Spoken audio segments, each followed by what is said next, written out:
Yes po, because during the time na lumapit sa akin ang Board of Directors ng QGC at with Attorney Bobby Torion na gusto nilang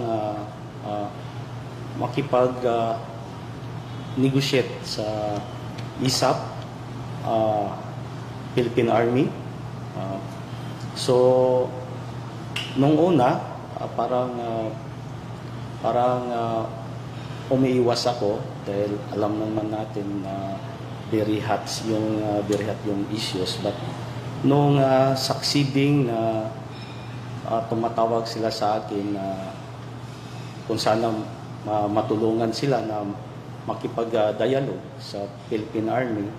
So, doon ako nag-umpisa na gumawa ng hakbang na nilapitan ko ang assigned na battalion commander dito sa 60IB at sinabi ko na mayroong isang confidential dialogue na gusto ng Board of Directors ng QGC through Attorney Bobby Torion. So doon po ang nag-umpisa na nag-facilitate po tayo na mag-uusap po sila at alam po natin na yun ay tungkol sa kalagayan ni Pastor Kibuloy na gusto na siyang sumuko pero ang tiwala niya ay doon sa Philippine Army, sa ISAP. So doon nag-umpisa na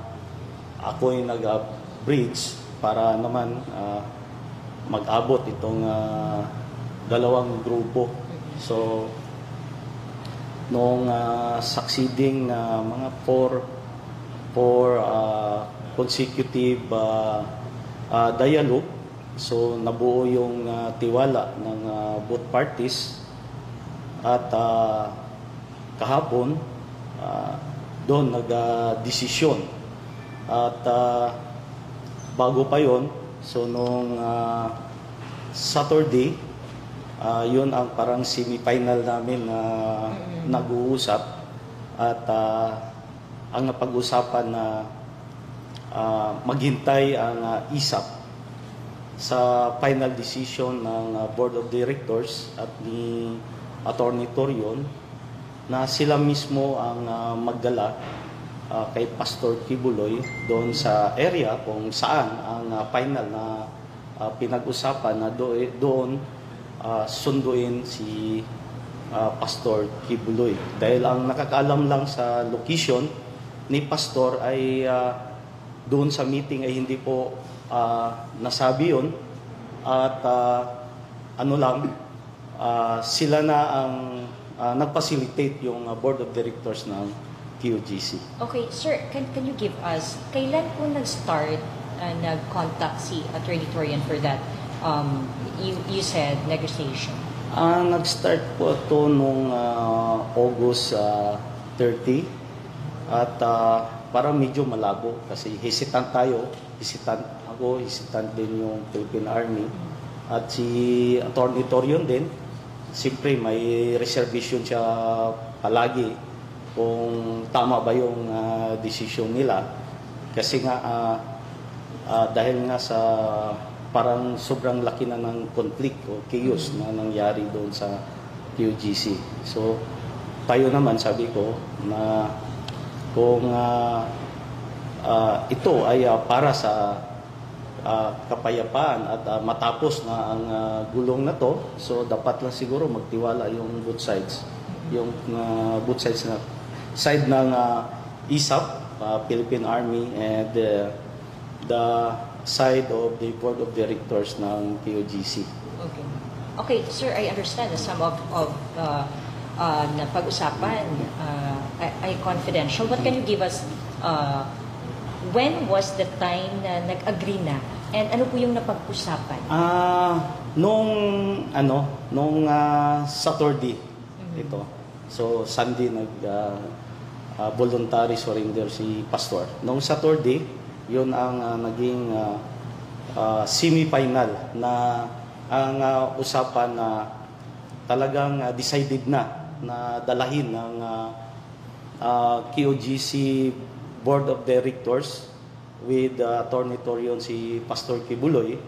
And doon na napag-usapan lahat dahil ang Army naman din, sabi ng Army during sa dialogue namin na wag namin alamin kung saan kung saan ang location ni Pastor Kibuloy dahil lahat po tayo ay nag-iingat baka magkaroon ng trouble during the transfer or pagdala kaya Pastor Kibuloy na walang masisi doon sa kausap. So after doon ako rin nag-decide na nandito na kayo sa almost final agreement na.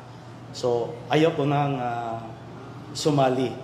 Kayo na. Dahil ang usapan doon na ang KOGC, si Pastor Kibuloy, pagdating na doon sa kamay ng mga ISAP, pag nandoon na, ma-secured na si Pastor Kibuloy. Kasi ang iniisip talaga ng mga board of directors is yung security ni Pastor. Hindi magalaw si Pastor, hindi masaktan o hindi naman disgrasya. So yun naman ang inassured ng ISAP sa kanila.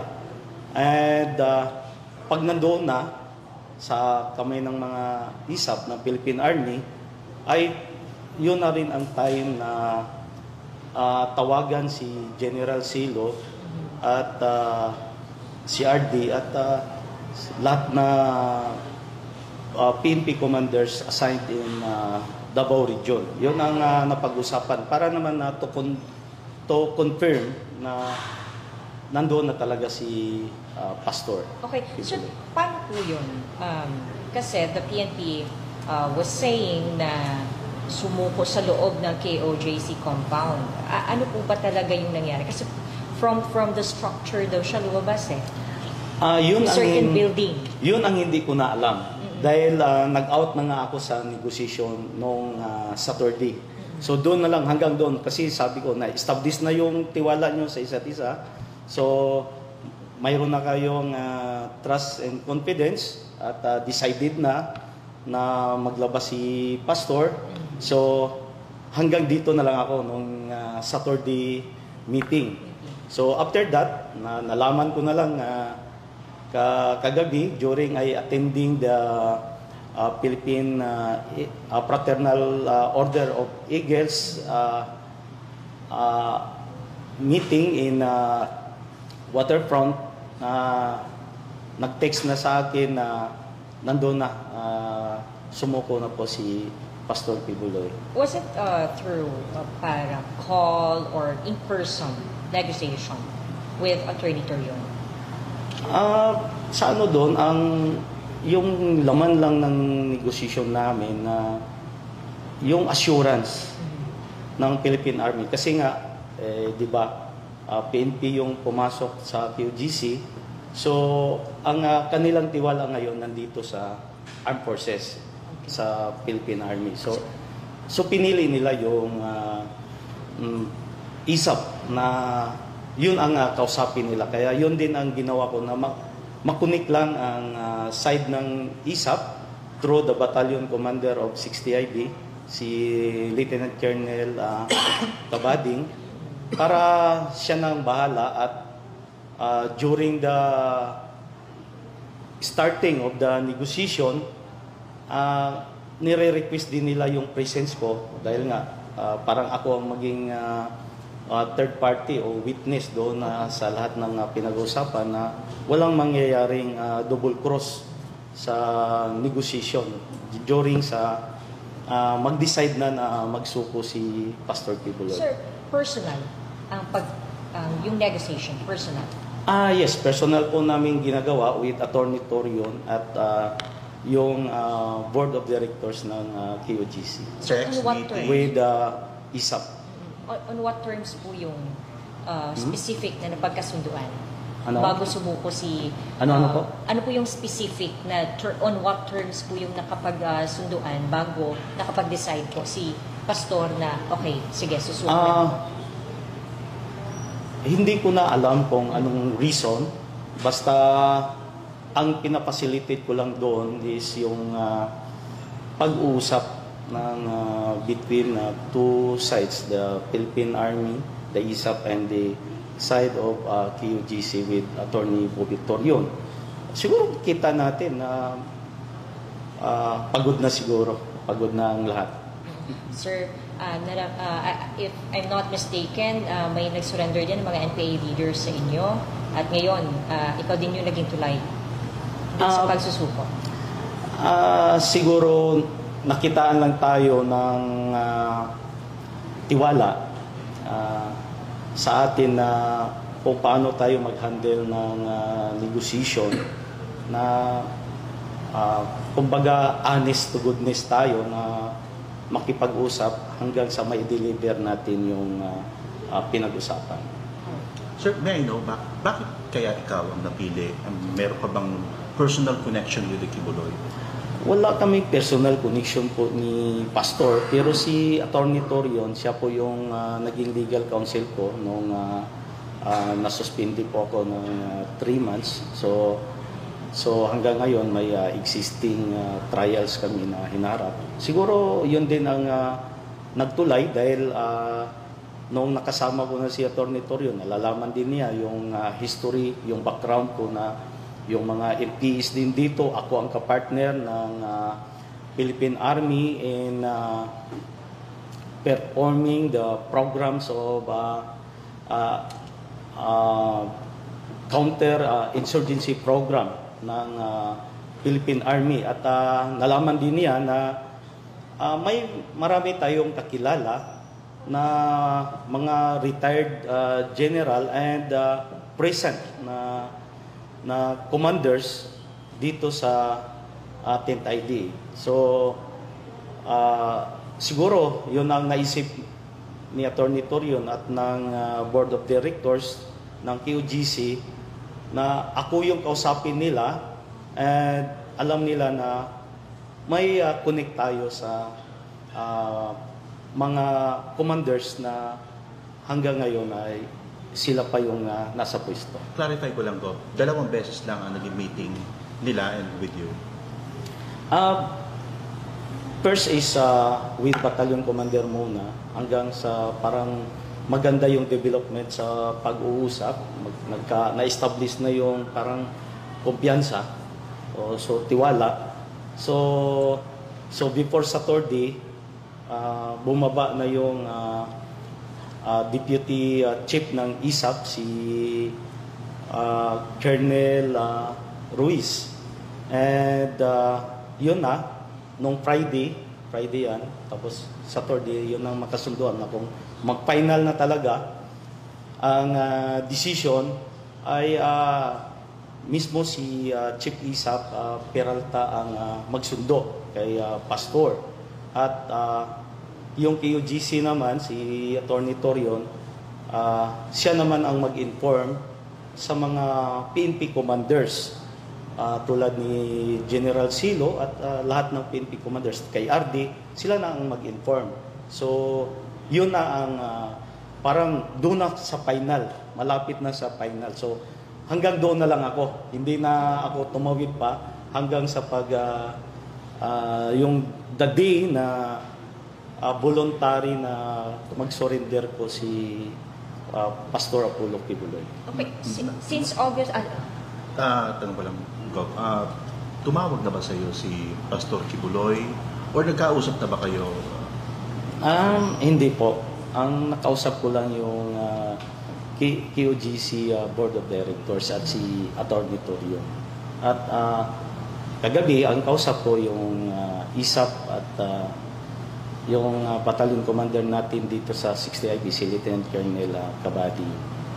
Sir, since August 30, the start of the negotiation or the communication with Attorney Torion, was it a daily basis since nung Sabado? Hindi, by schedule po. Depende sa schedule nila. At advance naman din sila na tumatawag sa akin na ito, pwede ba namin ma-schedule naman na magbigay sila ng date na kung pwede marili ko rin sa Philippine Army at magsama-sama kami doon para sa yun nga yung purpose na talagang mag-volunteer na si pastor na sumuko. Nabilang mo ba, Gov, kung mga ilang beses kaya yun?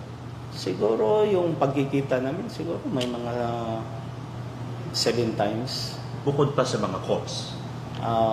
Bukod doon sa tawagan. May dumating ba sa pagkakataon na parang fail yung negotiation? Sa umpisa, parang sabi ko nga, parang hindi matuloy. Kasi matagal din na-establish yung yung tiwala sa grupo. At saka yung ISAP naman at yung Philippine Army, hesitant naman sila kasi yun nga, ang sabi nila, nandoon na sa PNP, nandoon na PNP sa loob. So kung saan man ang area, may mga PNP. So sabi ng Philippine Army nga at ISAP na kailangan ito na kayo talaga ang magdala, hindi kami papasok doon po sa area, lalo na kung may PNP. Kailangan ilabas nyo muna bago kami. So pag sa amin na kami ang mag-assured sa security ni Pastor Apollo Kibuloy, and bago natin tawagan din pag plaster na, klaro na yung situation, ang bago tawagan yung PNP commanders assigned in Davao Region. At yung negotiation ay sila na rin ang mag-top sa taas. Okay, sir, can you tell us on what time of Saturday on September 7 nag-decide si Pastor Apollo Kibuloy? Was that after or before the ultimatum of the PNP? Noong Saturday, hindi pa sinabi kung anong oras o parang sabihin na lang natin yung negotiation. Kami nga after nag-usap with the Board of Directors and Attorney Torion. So kami doon sa ISAP at ng Philippine Army, sabi na, nag-usap kami na we can consider 90% negotiation. So sabi ko, kayo na lang ang bahalang magpatuloy dito sa negotiation. Kasi yun nga, gusto kong mag-out, at least nandyan naman sila, at itong lahat ng negotiation, pinalam naman ito properly na ini-inform ng ISAP ang kanilang nakakataas. So ito lahat ay well-informed negotiation nung malapit na madandil. So yung pag-decide ni Pastor probably in the afternoon? Hindi ko na po alam yun. Okay. Yung final decision. At yun nga, hindi ko na alam na anong oras dumating, anong oras nagpakita, anong oras na nandoon sa kamay na ng ISAP. Tinawagan na lang ako nung mga 6:30 p.m. yata na Sunday. Gob, thank you so much sa effort mo. Talagang nandito na po si Pastor Sino po Kibuloy. yung tumawag sa'yo? Si Lieutenant Colonel Kabading, yung battalion commander po ng 60 IB dito, Philippine Army. Ano masasabi niyo po na naging tulay po kayo? Parang naging instrument lang tayo dito at pasasalamat tayo na at least na nawakasan na yung talagang parang heavy conflict na nangyari sa Davao City. At alam naman po natin ang dami ng nasacrifice for that situation. At hangad lang natin naman kung anong maitulong natin para sa kapayapaan ng ating bayan. Okay, last question na lang. Was it in Davao or dito sa Del Norte yung negotiation in person? Davao City po. Davao City.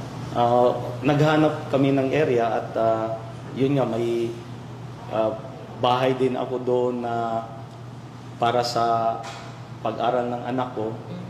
Parang simple lang na pag-uusap. at hindi naman matagal na kwentuhan. Tapos alis na, kita lang, ganun lang ang ginagawa. Hanggang sa na-establish namin yung tiwala sa isa't isa. Pahabol ko na lang din. Go. Yes po. Kailan po nalaman ng PNP na si Kibuloy ay magsusurrender? Sa tingin ko, ang usapan kasi, pag nandoon na si Pastor Kibuloy sa kamay ng ISAP, Philippine Army, bago i-inform. So, wala akong talagang total idea kung kailan na-inform ni Attorney Torion ang PNP dahil ang part po ng QGC Board of Directors at ni Attorney Torion, sila po yung bahala mag-inform sa PNP pag nandoon na po, na-secure na ng ISAP, Philippine Army, si Pastor Kibuloy. Okay, if that's the case, Gov, so nauna pa nalaman ng ISAP kaysa sa PNP. So, that's after sabi kasi nila, nagbigay ng ultimatum eh. Yun po ang hindi po masagot kasi out na po sa part ko yung situation. Okay. Thank you, Gov. Thank you, ma'am. Okay, yun mga Thank you, sir. kapuso, si Pero ibig sabihin, Davao del okay Norte, tayo, Governor Edwin Cubami. probably Sunday, alam na ng Facility PNP. ng pag-surrender. The whole day. ni Yun Pastor talaga ang Kibuloy. hindi ko At specific na masagot kasi out na po ako doon Wala ka na rin sa communication. sa communication at sa negotiation. Nag-out na po ako noong Saturday. Oh. Saturday afternoon. Anong naramdaman mo nung okay na? Medyo at least para masaya tayo at Natulong. nakatulong sa problema po ng naging problema po ng ating bansa dahil kahit dito po yun sa Davao nangyayari is affected po national affected po sa pangyayari. Makita naman natin sa social media, sa comment. Oo.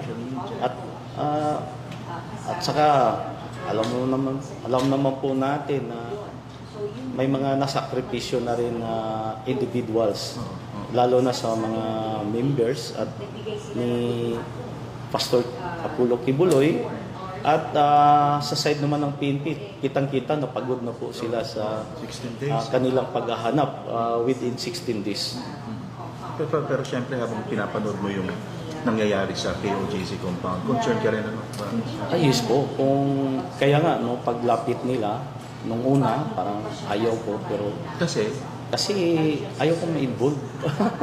Umiiwas po tayo. Pero nung controversial eh. talagang malaking controversial. So nung pabalik-balik mga 3 times yata na